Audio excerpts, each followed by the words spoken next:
Shalom dan salam damai dalam Yesus Kristus Tuhan kita. Selamat datang ke channel Suara Firman, di mana Alkitab beraudio dan bergambar. Alkitab teks Perjanjian Lama ini diterjemahkan berdasar teks Ibrani dan Aram melalui Lembaga Alkitab Indonesia. Mari subscribe dan like channel ini agar terus berkembang dan memuliakan Tuhan. Amin. Kitab Bilangan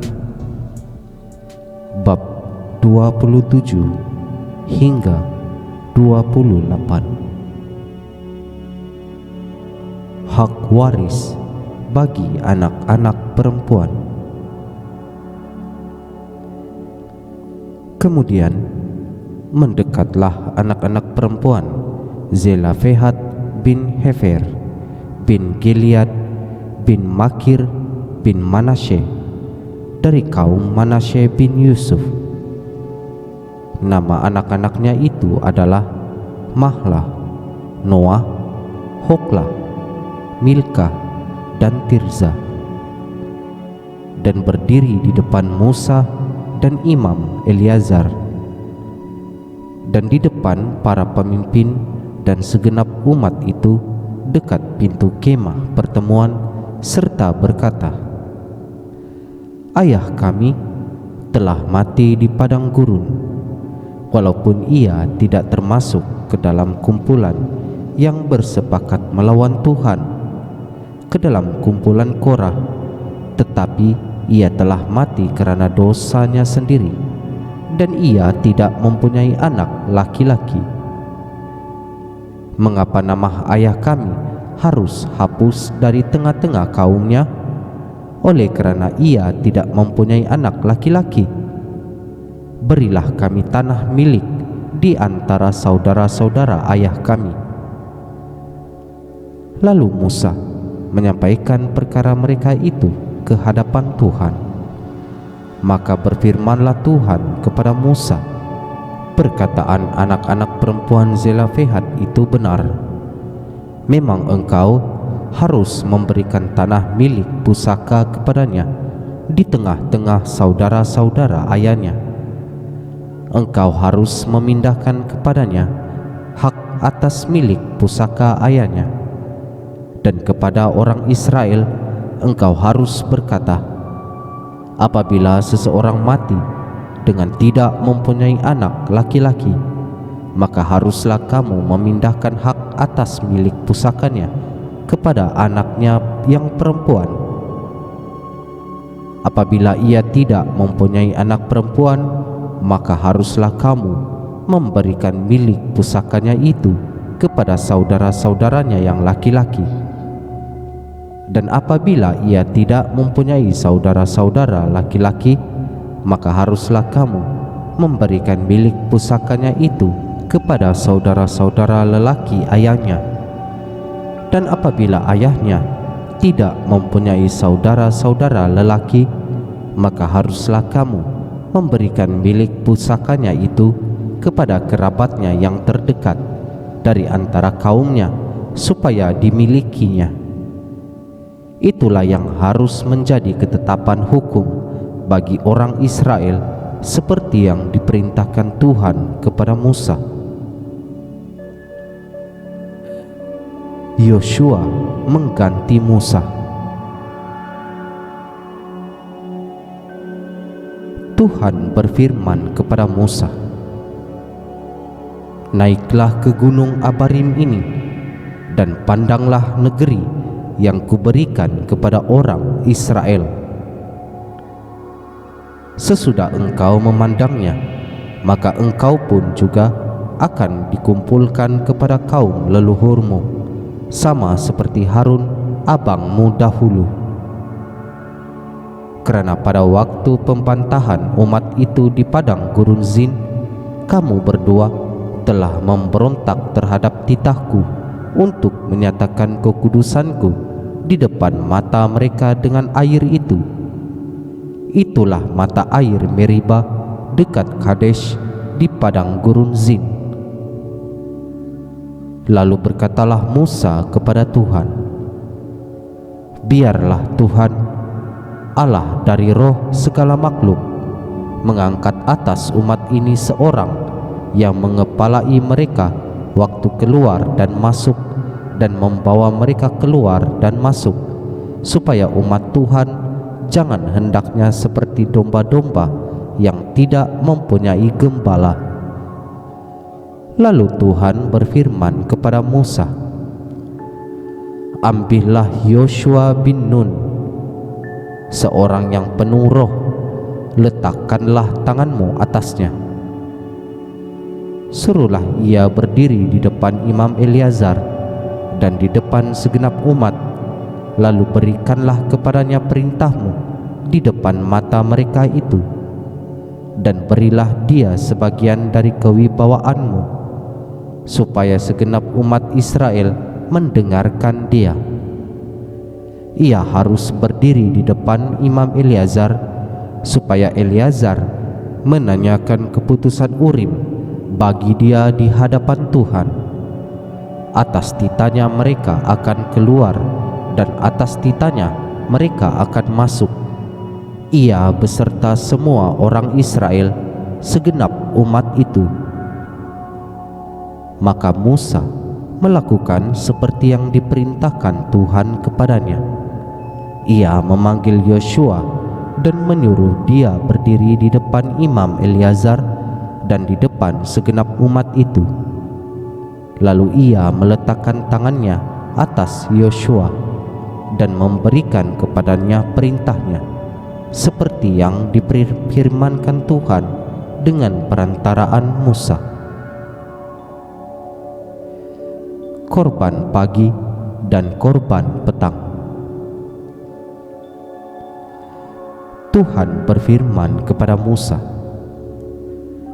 "Perintahkanlah kepada orang Israel dan katakanlah kepada mereka, dengan setia dan pada waktu yang ditetapkan haruslah kamu mempersembahkan persembahan-persembahan kepadaku sebagai santapanku, berupa korban api-apian yang baunya menyenangkan bagiku.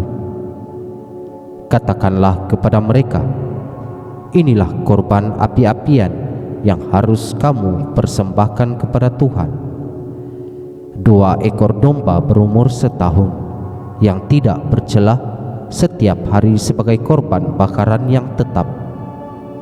Domba yang satu haruslah kau olah pada waktu pagi, domba yang lain haruslah kau olah pada waktu senja. Juga 1/10 eva tepung yang terbaik untuk korban sajian, diolah dengan 1/4 hin minyak tumbuk. Itulah korban bakaran yang tetap yang diolah pertama kali di atas gunung Sinai, menjadi bau yang menyenangkan, suatu korban api-apian bagi Tuhan. Dan korban curahannya ialah 1/4 hin untuk setiap domba.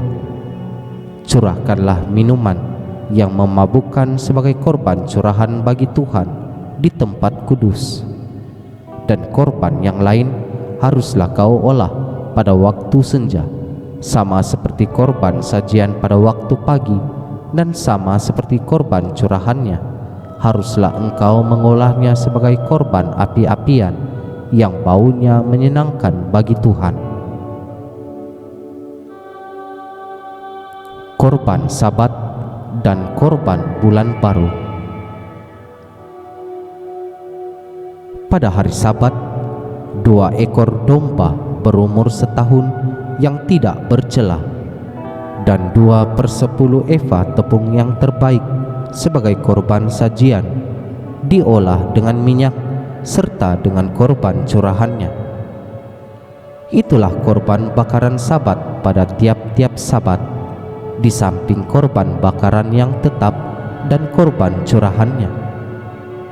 Pada bulan barumu haruslah kamu mempersembahkan sebagai korban bakaran kepada Tuhan 2 ekor lembu jantan muda, 1 ekor domba jantan, 7 ekor domba berumur setahun yang tidak bercelah, dan juga 3/10 eva tepung yang terbaik sebagai korban sajian, diolah dengan minyak untuk tiap-tiap lembu jantan serta 2/10 eva tepung yang terbaik sebagai korban sajian, diolah dengan minyak untuk domba jantan yang seekor itu, serta 1/10 eva tepung yang terbaik sebagai korban sajian, diolah dengan minyak untuk tiap-tiap domba.